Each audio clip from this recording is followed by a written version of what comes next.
Përshëndetje të dashur miq të televizionit Shpresa.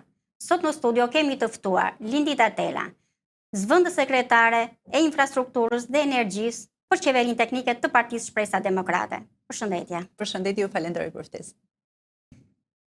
Nisur nga ndryshime që po ndihen në vend, ç'mund të na thoni ju si zëvendës ministre e infrastrukturës dhe energjisë?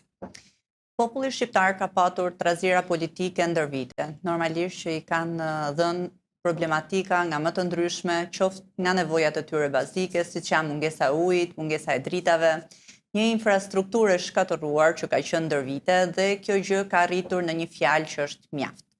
Mjaft më me këto gjëra të cilat nuk janë dhe nuk plotësojnë nevojat bazike të qytetarëve shqiptar. Ne kemi të gjitha mundësitë, të gjitha resurset dhe të gjitha burimet për të qenë në maje në të gjitha shtetet e tjera. Ndryshimet do jenë për mirë dhe do ndryshojmë komplet faqen e Shqipërisë tonë. Zonja Lindita, Shpresa e Kombit organizon nesër në datën 27 nëntor orat 14 grumbullimin tek Skënderbeu për mbylljen e 2 partive të regjimit komunist.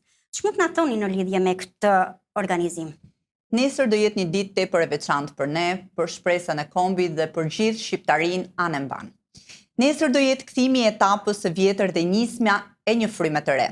Amerika është nismëtarja, është suporti dhe udhërrëfyesja jonë në çdo hap tonin deri në realizimin e Shqipërisë sonë të madhe. Nesër më datë 27 nëntor, do ndizen qërinj deri në ditët e para të mëngjesit, për të larguar çdo të keqe të bërë ndaj popullit shqiptar, për çdo vrasje të kryer, për çdo vjedhje të realizuar në kurriz të këtij populli, por mjaft më. Shpresa e Kombit ka vite me misionin e Shqipërisë së Madhe, ndaj nesër duhet me patjetër pjesëmarrja juaj mbar Shqipërisë. Cila është thirrja juaj? Ftoj më shumë për zemërsi. Çdo shqiptar që është brenda kufive të Shqipërisë, por edhe jashtë kufive shqiptar, duke nisur që nga djepi i kulturës shqiptare që është Shkodra, mirdita ime që e dua jashtë masë shumë dhe që ka luftuar ndër vite për të qenë e lirë dhe e pavarur ndaj çdo rrethane politike të ndodhur. Shqipëria e mesme me Tiranë, me Durrës, me Elbasan, me çdo qytet, çoni ju lutem, çoni dhe të jemi të gjithë bashkë për Shqipërinë e madhe. Falenderoj. Ju faleminderit edhe juve. Qofshim gjithmonë të bashkuar. Mirë se vini.